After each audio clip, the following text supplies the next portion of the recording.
Hi guys, it's me, Joseph Anderson again, and for this video that's dedicated to the month of Halloween, October in 2024, I decided to talk about this movie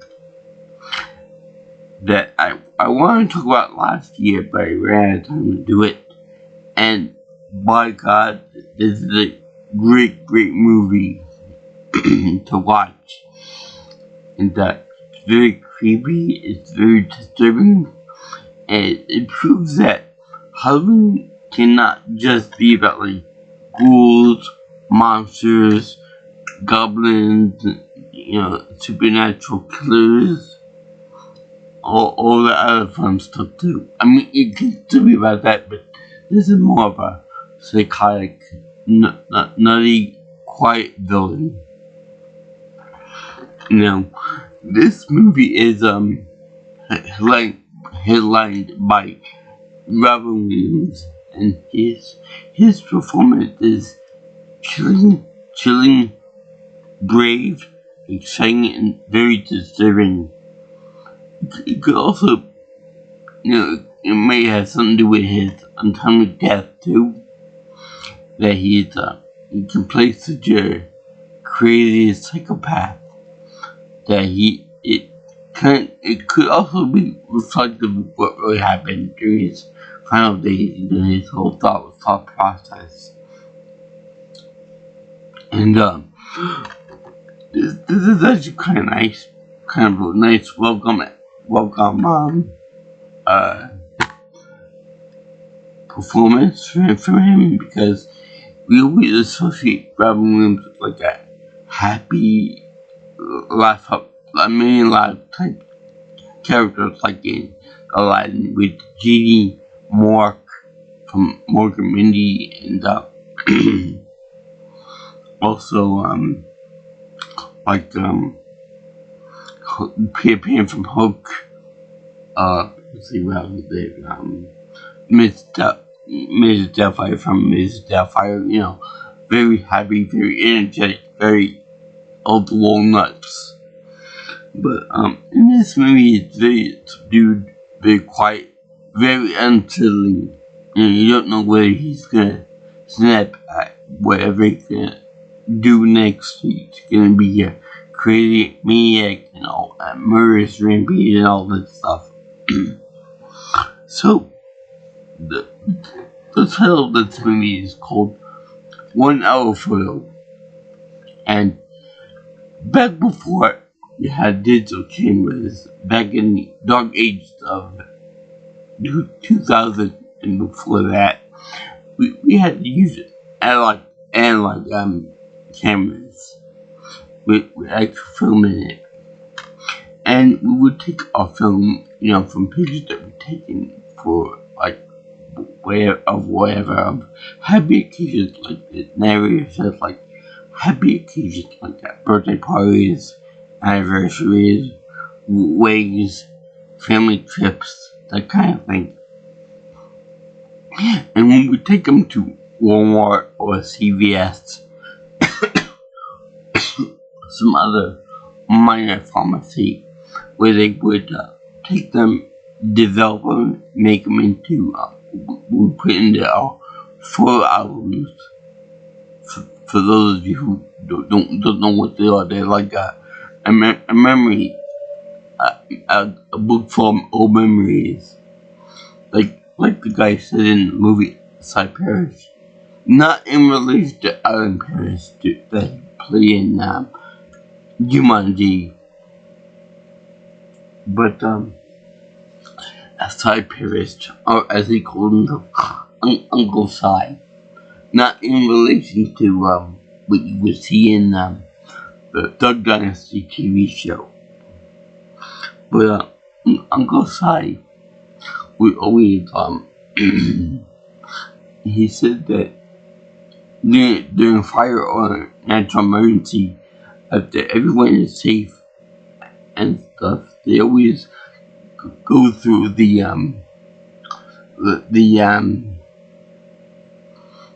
house, and they say, did all fall out of meteorite? Did our memories make it intact? Or did forget about the TVs and microwaves and appliances and video game systems and whatever, but those can easily be replaced. But our memories, one step against the flow of time that's that we were here now is that survive. That our memories survive in more physical form than our memories, because our memories can fade, they can be changed, they can be altered, they can be controlled and whatnot. So now just to give you an idea about how old this kind of thing is, so concept is, this is my GoPro camera. I use it for all of the footage that you see on my channel, and it's pretty old, but it still works good. I've had it for over 10 years now. I've been filming with it for 10 years now. Granted, the port here for the SD card is kind of pushed in a little bit. Gets it right here. It's kind of pushed in, kind of old, and but it's still trucking. It's been going on for over 10 years now. Close to more than 15 years now, but it's still good.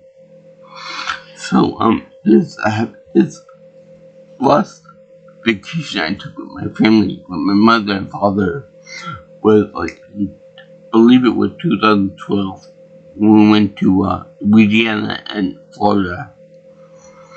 So I took up footage of that, and I got links to that too. I don't want to deter from this movie, but they're on my channel. So anyway, that just shows how old this concept for this movie is, because I'm sure that most people don't really know what a 1-hour photo booth is. You got the printout stuff where they have like a lab and all that in like Walmart or something like that. And now back in the day they also had like kiosks where you would put your photos into it, and would be more instantaneous, development and stuff into physical form.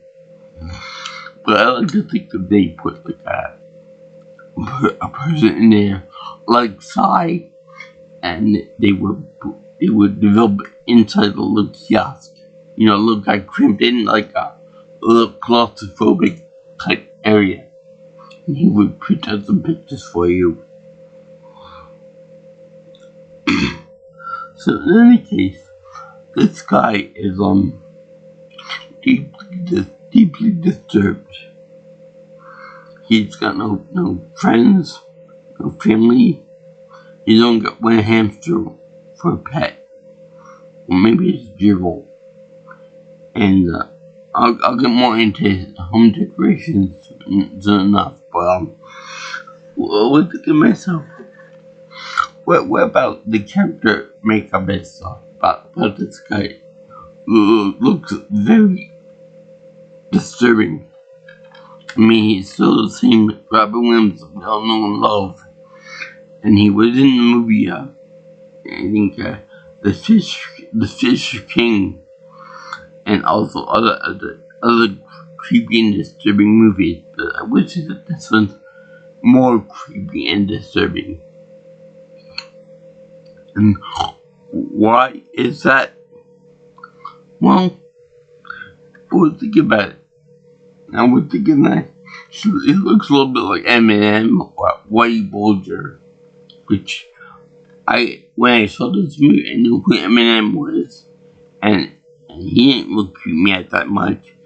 But then I thought about Whitey Bulger from the new biopic movie that came out recently on Netflix, at least. And I said, no, that can't be it, because I didn't know who Whitey Bulger was at the time.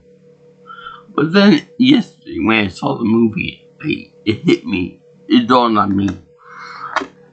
I think that when the makeup department, whenever they decided to make his appearance, they decided to make him look like Marshall Applewhite, the founder, thank God, deceased founder of the Heaven's Gate cult. So that adds more of paranoia slash creepiness to his character design in this movie. So then you find out, oh yeah, that makes sense. That's what I'm so off by this character makeup and design and whatnot. So anyway, this guy is Sai.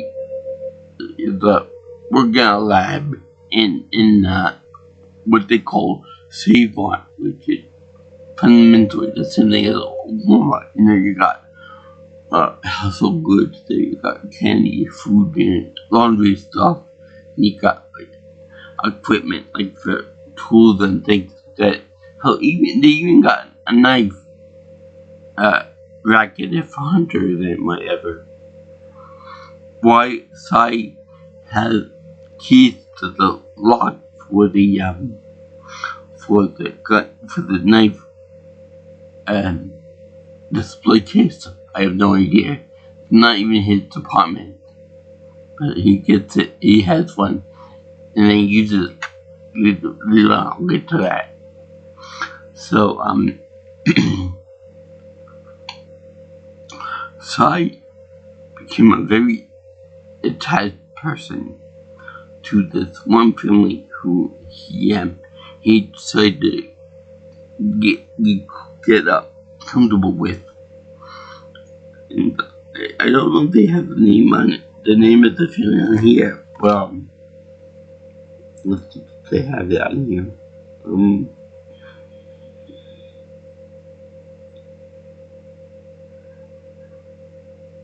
The Yorkin family. That's Yorkin, Yorkin. And he's been doing that for years now. He's been developing the pictures for years now. Developing the happy moment, the birth of their kid, and the scholarship of the kid. Also, their more birthday parties, the romance with the mother and the father, played by Connie Nelson. I don't really know what the father's name is, but yeah. Let's see here.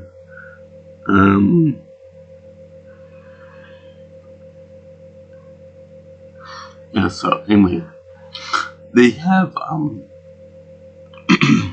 Sai being portrayed as a very lonely individual, and he imprints himself on their photos because he's so lonely that he desires to be a part of their family so bad that at one point in the movie he actually drives up to their house. And he fantasizes about sitting over there with them until the point where they come in the house, and we think that it's himself going into the house, and that he was caught by them, and they interact and stuff in a friendly manner, like he's a step uncle or something or other. But his fantasy is weird because you get usual watching TV, watching a football game, eating a snack at their refrigerator, that kind of thing. But then it goes into weird territory when he uses the toilet bowl. They actually see him smiling on there. I think they might have had him reading a magazine or something else on the can. So he's very sad and lonely. I would never do that. Even if I was a photo technician, whatever. I still wouldn't do that. So, then we also show that he's oh yeah, when they show him pictures, I think about this, they show him in the, in his car in the driveway. I going in the place because I guess he's too craven, too coward to do that. Or he may have like a moral sense not to do anything that will endanger him. So then we also get the guy's partner on the in the store is named Yoshi, which yeah, and like I don't have dog with me, but Yoshi, and I'm assuming a Japanese guy, and he feels sorry for what happened later on in the movie. But anyway, in the beginning of the movie show, we see him in like a lineup, taking a mugshot and stuff, and we were like, what the hell's going on with this guy? He's in a mugshot. So then we slowly put together that this guy isn't well, and then he starts fantasizing about the family, and then he gives like the kid a free camera, a birthday gift camera, which is not in the sort of policy, but he does that anyway. He doesn't even pay for it as his own money. He just gives it for free. He's enamored by the family and by the kid. They want to have a relationship with the kid and with the parents. Not in a sexual way. That would be too creepy even for this movie, but he just wants to be loved by somebody. So anyway, he gives them a free toy, a free disposable camera, which he uses eventually, and once I develops the camera, he develops the camera film, but when he develops the pictures in particular, he makes an extra set for himself, which he uses to decorate a wall of his house. Now, this is really disturbing because if you look at this picture of if you look at these wall pictures on the wall of his apartment or condo, whatever, you see an entire wall dedicated to just these pictures, all the pictures of the family, the husband, the wife, the kid, and even the pet too. To the point that he's really, really obsessed with these people. To a very disturbing degree. So, he's like, he's almost like a stalker at this point. So later on, he becomes an actual stalker. So, then, let's see here now, there's, he becomes a stalker later on. And I like the way with the music in the movie too, is that I feel so happy and stuff, but then when you look at like pictures of the people and things, and his own little print of them, his own copy of their own prints, the music takes on more of a should I put this, more of a childlike innocence to it. To be like, like he's in like a safe zone. He's confident in all of his weirdness and all of his loneliness, and that's the only comfort to look at those pictures of newly formed pictures. Even the kid takes of the camera himself, is seen taking like amateur pictures of like Gumball and got like those little bubble machines that you put a quarter and you get a random prize. or like a swing set, or, playground toy, and he's enjoying every single moment of it because they're his family pictures. And even when he gets at like a yard sale or something, he buys pictures of random people, of this one woman. I don't know her name, but she really reminded me of my grandmother on my dad's side. The picture, I don't know whose picture that is, or why anyone would really sell pictures of random people on yard sale for like 25 cents or whatever. But he bought it, and he imprinted it and lied about the fact that woman, that random picture, was a picture of his own mother. It's just kind of creepy by itself. I don't know what happened to the real character's real mother, but that's not her. So anyway, it comes to an interesting point when he says, to some other customer that he's done pictures for. He said, you look very, very familiar. You look like you're from somewhere else too. And he's like, did you move here recently? So the woman says, no, I haven't been here. I just moved in here like a few months ago. Or something like that. So no, you look more familiar than that. You look more recent than that. So it's like he's side of the photo guy, as the kid says. So she's like, no, I don't know who you're talking about. Okay. So we go, oh, I'm married now. We assume that, because we're getting so long at this photo place in the Walmart, or C-Mart, I should say, that you're bound to find somebody that you've seen pictures of eventually.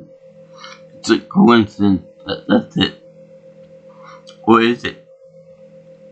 So anyway, he starts exhibiting even more creepy behavior when he sees that the kid wants to buy a toy. An Evangelion mech from the show Evangelion.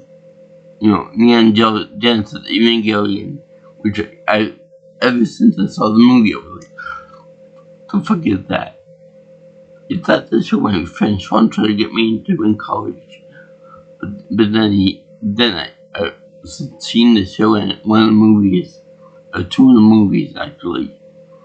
So now I know what the show is. Now, that's all you need to know. The more you know, type of thing. So anyway, the father like, you can't buy that. We gotta move on. No more toys. And then he's like, depressed and stuff, and he puts away. To the point that Uncle Si buys it for the kid. And he tried to give the kid a toy, and the kid refused to buy it, refused to take it. Stranger danger and all that. Which, yeah, some guy at a store that I go to where they're buying me a toy that I wanted, I'd be like, okay, thank you, but no thank you. I was to take my chances with the other bloody murderers over down the lane. So anyway, he also goes to the kids soccer match, but like soccer practice with the other team, with the other boys on the team, and the coach kind of chews them out over something, mistake that he made. To where Uncle Si said to the kid, "You want me to speak to the coach for you? I can convince him to being an asshole about everything and be nice to you and stuff. And the kid says, you need to do that. Thanks. No thanks. Uncle Si. I like you, but you don't have to do that for me. And that's something that more of a parental role figure should do. Not somebody that just coincidentally called himself Uncle Si. And besides, the other day when I referred to that guy that my dad knew, and I knew my dad worked with him, Uncle, I think that that's more of I know that he's really not my uncle. You know, I know that. Same with Uncle Pete and Uncle Vito. That those people are not even related to me. They're my mother's godparents and her son. So, by me calling him uncle, it's like more of a friendly relationship there. Plus, it's something that I came up with myself, and that my parents allowed. Not that they gotta say, oh, call me Uncle Pete, call me Uncle Vito. Because for them to impart themselves on me like that is kind of the reverse of what should happen. You know, if I like someone enough, I'll say Uncle Rob or Uncle Pete or Uncle I don't know, Uncle Moses, for example, or Uncle whatever, or Aunt Gertrude or Aunt Lorraine or Aunt you know, I got like them enough to do that, and and my parents got approve of it. It was very creepy and wrong. But this guy does it just on the basis of, you know, I like this family. I want this family as a family. I might well have them call me Uncle Si to get the kid used to me, and hopefully they'll adopt me as one of their own. Which is actually really creepy and really disturbing and really sad that this clearly middle-aged guy feels necessary to do that. Especially I can understand the parents, him doing that to the parents, but when you're trying to do that to a little kid, to try to weasel your way into the family, kind of disturbing me on a whole new level. Like, I'm not saying like pedophilia or anything, but it's just very off-putting that you try to go in through the back way, if you will. Again, not in a sexual way, but I'm just saying that it's kind of weird that he's going through the big channels to become their family friend. I mean, normally you become a family friend through parentage, you know, through the parents and through the parents, and that's how you become, you know, friendly with the kids or their pets or whatever the case is. Which is another thing too. When the guy was saying about being in the house with them when he walked in, you never hear anything about an intruder from the dog's perspective. You always hear the puppy dog was all quiet for this whole experience. Shouldn't the dog be lying and barking at this guy? Is clearly not in the family being in there. But then we realized it's a fantasy. So anyway,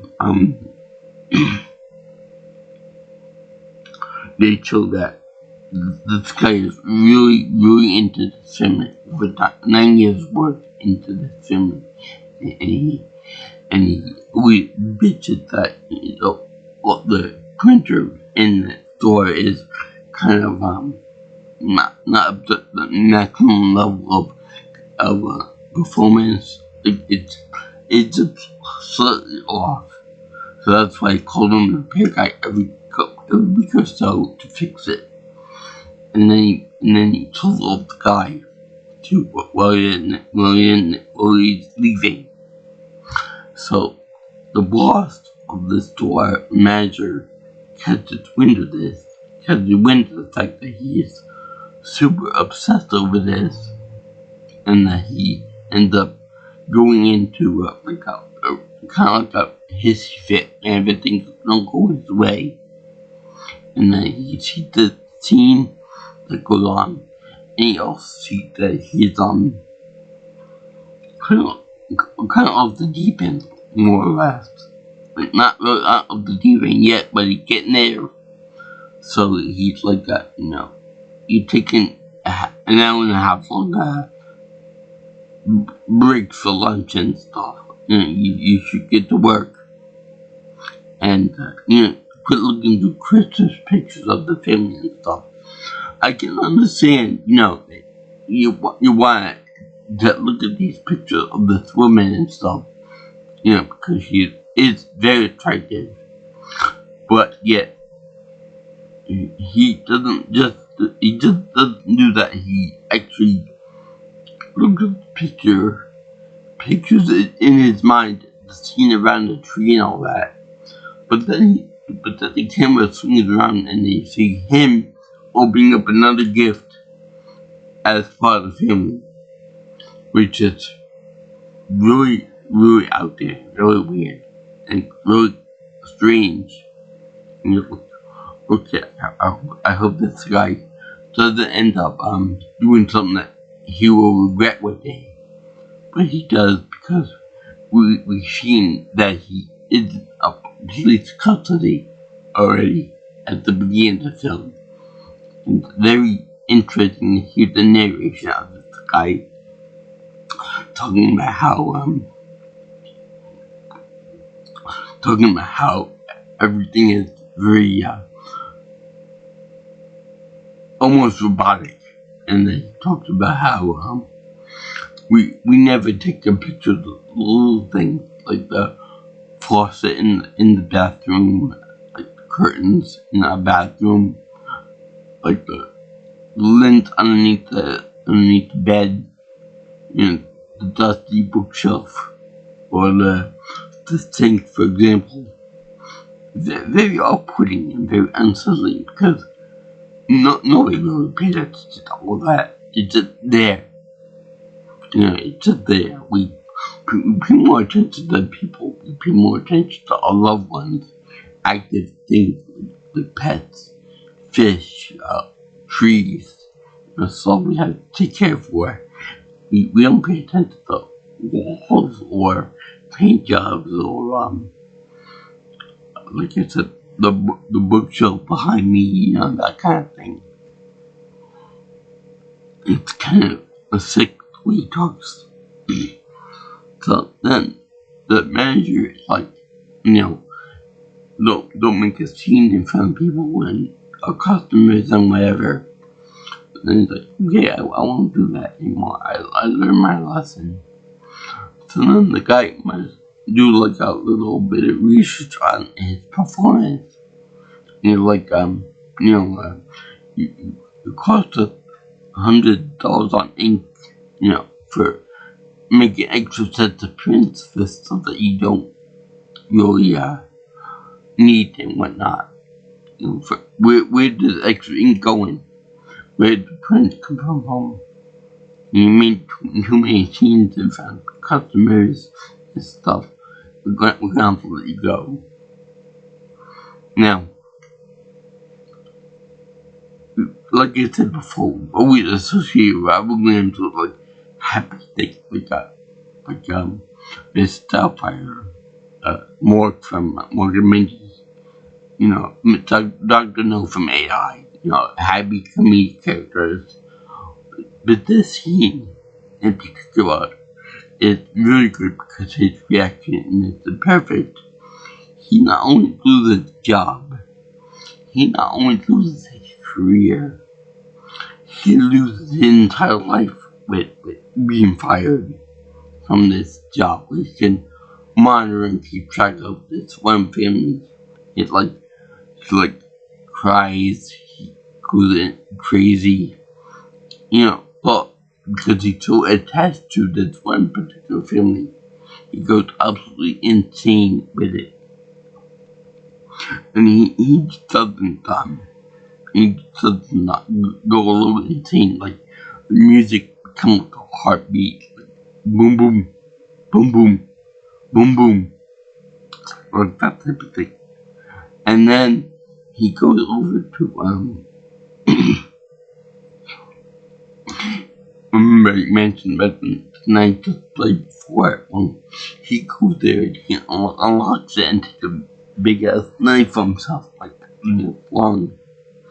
And first of all, nobody could see it. No cameras I could pick up on it. Number two, why do you allow for all your employees that every key for all the cases in the store? You think that you should be able to specialize that stuff and compartmentalize everything. If I'm even using that word right. And that only the photo technicians only have the lead keys. Only the people that work in that a department can have keys for that department. Because in the movie, so I interact with the husband, and the husband's like, can I have this? Can I have that? And so I even said, this is not my department, I can't help you out. Come on, man, help me out. Can you get somebody else to help me out? So he does. And then there's that. So also, another thing too that I like in this movie is that there's foreshadowing to his mental breakdown too. And that in the beginning of the movie, when everything is happy and gay, and he's looking at his pictures in his little happy spot, his safe space. Looking at these pictures, I'm known to everyone else that he was a cut lunatic. We see that somebody cracked his windshield, like a big major crack in the windshield. So this could also be a foreshadowing for his own mental cracks that happen from his once perfect life to being a great loon. So also this guy ends up let's see, well there so he takes a knife from the display case, goes home and does something with it, ties it or something like that. Then he decides to take pictures with the camera that he has, a little disposable camera of its own. And when he finds out about it, the kid brings in his own camera, and so he slams it on the ground to open it. My uncle is then if you were regularly opening it, because the boss said, finish out the weekend and then you're done, collect your logbook, you're out of here. So now, Uncle Si is devastated by this, because it's like he won't be able to track the people anymore. It's one particular family. So, anyway, the guy goes to take pictures of the house, which is it should almost look like an erection, the way it's coming in and out, and he's doing it, and then they zoom in on it and they show the shutter, which I don't know if that's supposed to be an erection or whatever, but it's kind of telling about that.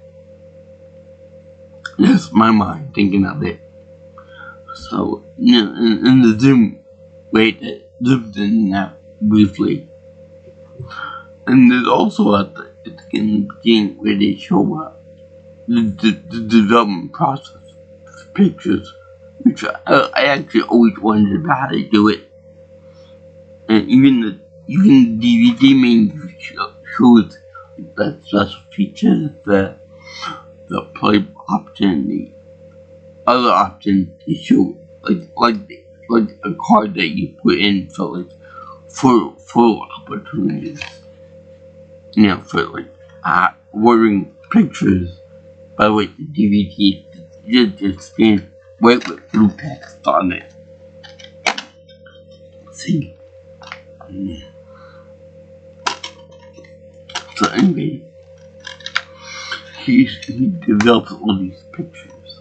He takes all these pictures, and we assume that it's the family's house. The number one family's house. So when we see these pictures of this house, or like what's up with all this? You're taking like a dozen or so pictures of this house. So then you realize that when Syed let go, he goes back to the lab, even though the boss says no. So he's like, can I come in as a customer? And his voice is getting loud so that people can hear him, so that people will hopefully walk around him. And so let's get into the lab. Why you gotta be such a hard ass about this?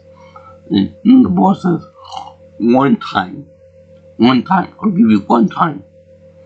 Now, the night before this, you look at his pictures of the big whole pictures, and he sees that both the man and the woman that got married as a kid were together from when they were in high school.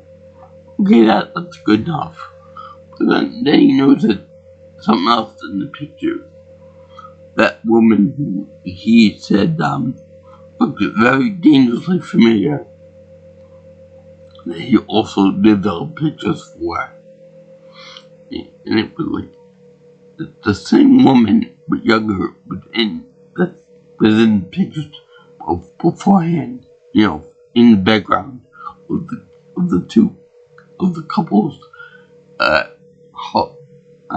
teenage years in high school. So he put together that they knew each other from when they were together in high school. So then what happens is that when they end up getting together, then he looks at her pictures that he developed for her. He said, oh shit, they've been cheating on each other. He'd been cheating on his wife with this woman. So then it's like, oh shit, I gotta let him know, because way beforehand he had lunch with this woman at the mall, and with her hair like a chunky. So then he's like, I gotta tell her that he's cheating on her.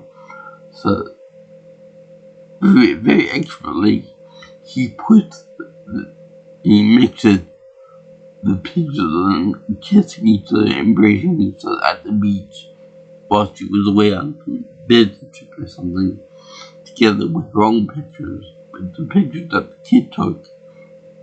So very, very slightly.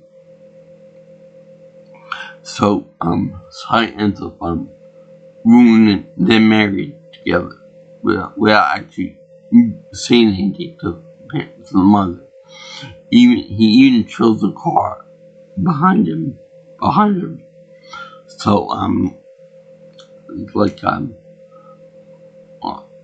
he sees her pull over and stop on the side of the road. And he's like, yeah, I did that. I mirrors her marriage unstable because they were. He didn't know this. They were actually arguing over financial this and financial that in front of the kid.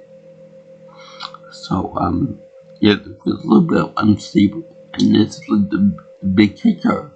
Yeah, like the proof that he's going away with a woman. No, Uncle Sam, if you will.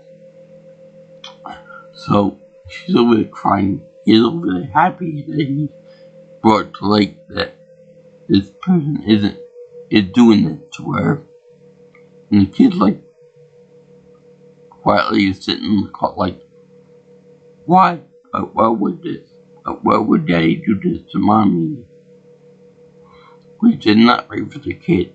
You know, he shouldn't have done that. He should have said something to her privately, or not at all. Or he should just shut the fuck up about it, because the father didn't do anything wrong to Sai. Sai didn't do anything wrong to the father, but he took it upon himself to interrupt the happy life together, and therefore ruin the lives of both people involved, because it revealed that the guy would cheat on his wife, and it revealed that the wife is accepting of a cheater. You know, it's not right for anybody. Anyway, remember those pictures that I told you about beforehand? Well, when Sai was taking the pictures, it wasn't of the family that he targets, or even the mistress woman there. I think her name was Maya in the movie. But it was actually pictures of the boss's kid and the boss's house to show that the stalker guy knows where he lives, and it was very much clear that if anything would happen to Sai or the family, or if you approach too much to me again, something bad will happen to your family, to your kid. Especially like the mafia, whenever they give you a fish, whenever they say you have a very lovely family, Mr. Griffin, it'd be seen if something would happen to them. And I mean, this guy is mentally unstable enough that he possibly would do something to a young innocent little girl.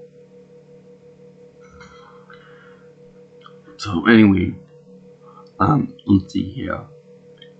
Talking about the knife, talking about the photo op, talking about the woman here. I feel like I forgot something. But anyway, it showed that this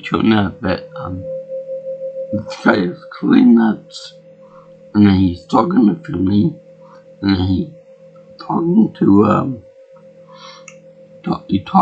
the mother about certain things, and trying to put up with them. After it didn't work with the kids, he figured to get good with the mama, which is wrong. So then it was like he then tried to he tried to threaten the boss, and the boss said, "Not enough of your shit, I'm calling the cops." So then they have the cops come and the FBI for stalking, and it turns out that this top guy is one of them is none other than Claude Gray, which is guy from the MCU. Thinking with Paulson. Yeah, he was from Agent Shield, and he's awesome in this role. Yeah, another role he plays a cop, or a authority figure. I feel like they typecast him in this movie for that reason. Or maybe this was the first one that he did like that.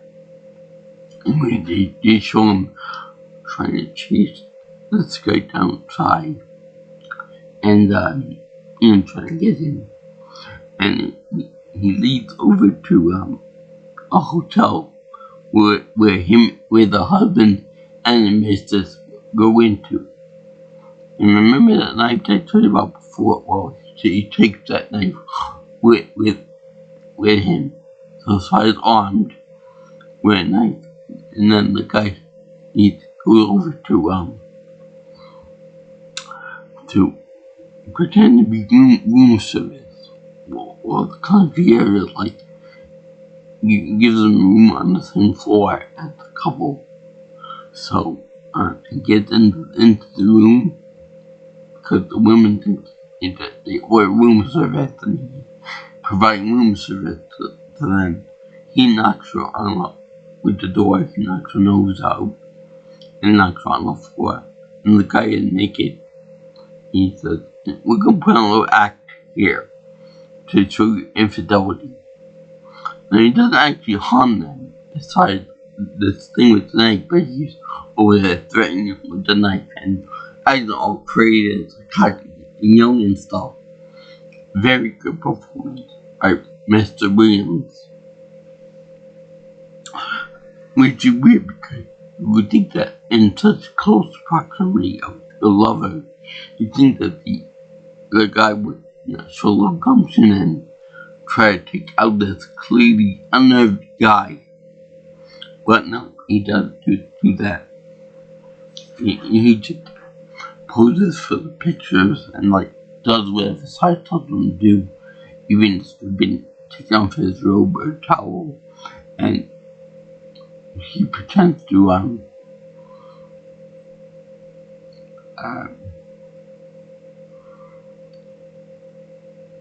eat his eggplant, if you will. So, even though they don't actually do it, that playing pretend, like Sai says. So he takes a picture of them doing sexual acts and all that, but under duress. So it's like he's just both smiling, but it's it's like a forced smile. And beforehand, he takes all the pictures on the wall, and he thinks he's trying to scrape them all off, get rid of the evidence, whatever. But it just so happens that he's just removing all of his face, the husband's face on it, because he cheated on the woman, and he knows about it. He doesn't see any value to him whatsoever anymore. So he's over there scratching the face off the guy. And it's kind of disturbing because even though the guy cheated on him, he's still a valuable person. Unless he's still a people. Even though it's the love's lost and stuff, Charlie shouldn't take it upon himself to actually face him and devalue him and tell his wife on him. She could find that out for herself, and she probably would have too. Because women will always know if you cheat on them. They'll always find out somehow. It's like one of the unwritten laws of the universe that if you cheat, they will find out. By hook or by crook, they will find out about it. Because you will slip up one day. People will find out about it. That's why I wouldn't ever cheat on my lover. Or whatever the case is. So anyway, he doesn't really kill anybody. He doesn't really hurt anybody. He just takes pretend pictures of them that make it out. And kiss each other and awkwardly embrace one another. All kinds of other stuff too. It's all very weird and very creepy. So he tried to make an escape from it. He goes to the kitchen, pulls the alarm, while him and two cops are chasing him. And then you see him running away, and he almost gets away from it. But then a cop car comes and blocks his way. Tries to turn around, and he gets blocked by the cop in the parking garage. And see them both have their spotlight on his face. Like in this picture too. Then he goes into the interrogation room. And he's like, no, I didn't hurt anybody. The knife is clean. It's all clean. The one thing I did was busting that woman's nose when I rammed the door right in her face. Okay, that's bad, but it ain't killing your body. So anyway, they end up doing this. It's like charging him and booking him and stuff, taking money shots and all that. But like the pictures I did take, and I keep them and look at them. So again, they do the innocent music because that's like his MO, like his innocent, sweet music going to his happy place. So while he's very, very daintily going through the pictures and putting down there, you see a toilet bowl, you see the sink, you see a drain, the floor, very, very clean and very sterile. Like, little things that nobody pays attention to. Like it's in the middle of the movie. Meanwhile, the cop is over there. Look at him like, okay, let me out of here. So then he turns back and he says, this individual is really out there, really broken. Then we cut the block and we assume that they got back together again, the husband and the wife. And the kids a little damaged, but still okay. And we find out that we don't know what to assume about the woman. All she is in the bathroom saying, help me. Rocking back and forth, holding her knees in the bathtub. We didn't do that. We didn't commit a bad crime. We just did infidelity. Even the guy in his towel on the bed, like, why did I cheat? Why did I do this? You can see that they're both very visibly shaken by this. Because infidelity is a bad thing. It's a very bad thing. But then when you hold up a knife point, or I should say, it's a bad thing, but people always assume that it's going to be okay. No one will find out about it. Nobody will find out about it. They're safe. Other stuff like that. But then, it's not okay when someone comes into your hotel room, faking ID, and then coming at you with a big ass knife and traumatizing both you and your partner, and saying, oh my god, this will get out. Our loved ones will find out. Our reputation are ruined. Our secret is out. And that's exactly what Psych want to do. They don't want to hurt anybody, but you find out the kid and the mother know that the father is not such a peach and such an angel that he is to them. So yeah, I loved the hell out of this movie when I first saw it. And now that I got more of a grasp on psychology, I love it even more. I adore this movie. I freaking adore this movie. It's one of the best movies I ever saw. And one of the best performances from Robin Williams because, as I said before, we assume that he's going to be happy-go-lucky and making us laugh, but this movie is very chilling. And back before when I said this part, wait, we're going through his mind in the last days of his life. The minute they committed suicide over his medical condition, so I'm sure that he was probably angry with the world, angry with his diagnosis, angry with something that he can't control himself. So he probably thought that his legacy would be tarnished somehow by it, and that he didn't want people to have to take care of him like that so early on in his life. I think he was like around 60 something years old when he died, late 50 something at least. So he just figured to end it all, be angry and end it all. Very confusing. Much like he did in this one. You see that being crazy and being a genius are pretty much similar. And then you only need to go one step further to go from being a genius to being a nut job. The same thing can be applied to Heath Ledger and the Joker, who is just so good at being a crazy nutball that when he portrayed the Joker, it was like one step beyond what most people would do for that role. Same with here, same with other stuff too.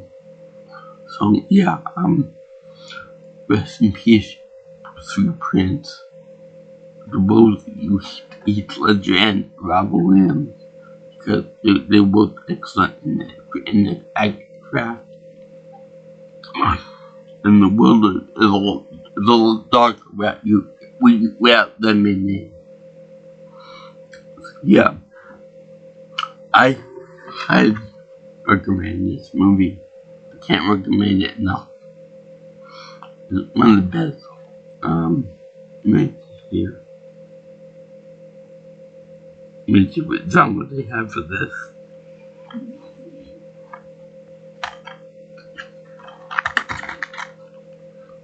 I think they have it under horror and mystery. I wouldn't consider it a mystery movie. A psychological thriller, yes. Mystery, no. Horror, yeah, I could say that a horror because you never assume bad things about the people who do photos and it's supposed to be your friends in Walmart or like convenience stores or the mall or anything like that. Just the fact that this woman goes into a mall and meets a sign of court is creepy enough, and it shows a sign of history, of economic history, which nowadays might go extinct pretty soon. The concept of a mall too, besides old-fashioned pre-digital cameras. So yeah, this is also kind of a technology history lesson too for the kiddies, which is a good idea. They'll be like, "Mommy, Daddy, what's a photo booth? What do you have to give your camera to this weird man?" And yes, I still have the camera and the film and the photo envelope that we gave to the guy of my mother of our last vacation. And no, it's not gonna go anywhere. You're gonna have to pry that for like cold period before it goes anywhere. So I thank you for watching my video on this wonderful masterpiece. One out photo. I did this for my month of Halloween. in October in 2024. Movies I couldn't. So I went on a rant for a good hour plus on this movie. And the movie's only an hour and a half long. About it's that good. We could probably go on for hours, an hour more if I had more psychological knowledge about these characters, but whatever. Instead of talking at the finest, it's just acting at its finest. And it's all around good movie. And as you can imagine, I give this my shit rating over there. Nah, just kidding. We're going on about for an hour. Could you imagine me giving it anything but a high recommendations? It deserves 5 of these happy face seal of approval because it's so good, so excellently made, so well acted. The concepts are brilliant, and I just love it. I wish we had another Robert Williams to take on the role of this character again. It was even more scary than, say, Chip from the movie Cable Guy. Which I don't know, I may cover next year, wherever. But this movie definitely worth the time. Definitely worth the time if you're a Robert Williams fan, like I am, or you're into psychological thrillers and horrors without any actual blood involved, because it's just so unsettling and so crazy when his life is destroyed. You know, you gotta watch out for these people because you don't know what will set them off. What will set off so a lonely, desperate person for attention. It's like, no, I want to be separated from my loved ones, like my fake family. You don't know what will happen when these people are pushed to the limits of sanity. I don't know if Cy would have done anything to harm the boss's kid or anything, but if they just did that just to say, back up, get off my back, bro. Like if something will happen to your family, you took your family too.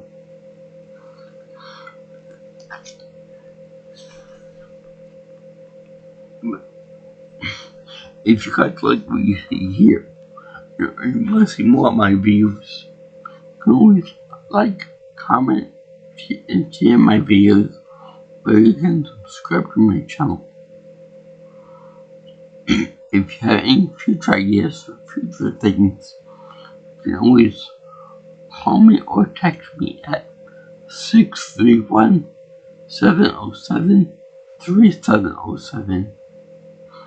And if you want, follow me on Twitter or X if you prefer at PNelsonPro. Also, you can reach me at my email address at jjsviewingchannel@gmail.com. Yeah, that's gmail.com. Also, I would like to say, I salute all you guys out there in internet who are fans of Mr. Williams and all of his bio work and all of his creating manic behavior too. Also, I don't know if this is important or not, but when he finds out that the guy's been cheating on his wife, he cleans not only his knife off in the bathroom of the hotel room, but he also cleans off himself as if he did something dirty and wrong. Because he knows that he did wrong and that he's trying to take these pictures of the two people making love, but we're actually harming them, just threatening them.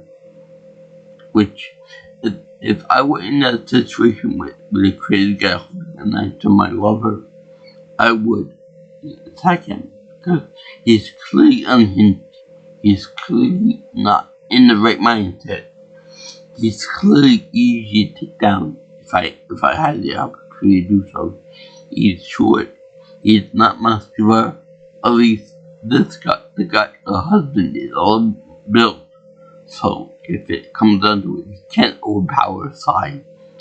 He can't knock away the knife. He can't attack him very back under self-defense. By the way, this part of the movie is with nudity in it. You see the woman's junk. You see his junk. So it is a little bit of nudity involved with it.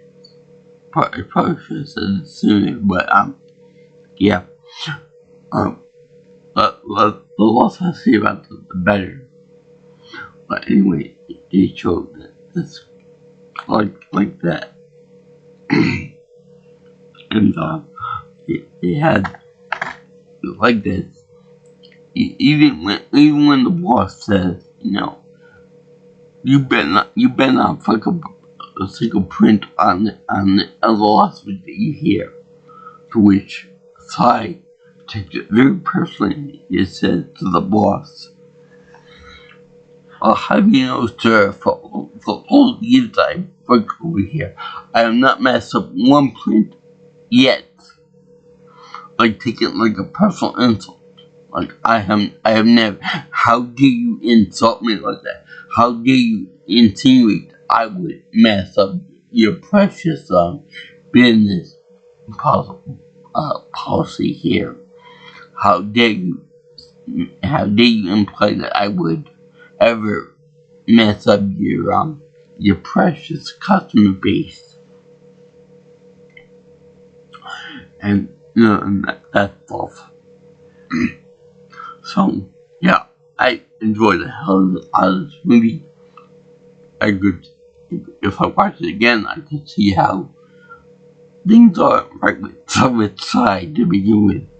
Meaning with the same one would have some kind of a background check or something to do with somebody that deals with like personal items, like pictures of people and whatnot. Maybe that's why they went to this ship to the kiosk tunnel for a blue thing. But I salute all you guys who are involved, like psychological thrillers and horror and Robin stuff. So yeah, let me know if you like this movie in the comments below. And yeah, it's a masterpiece. Magnifique. Chef's kiss. It's a short movie too, so it doesn't overstay its welcome. I like my video now. So yeah, enjoy the movie. Peace out, my little cool goblins. I'll see you in the next one. Aloha, all you girls and guys in the internet land. Bye.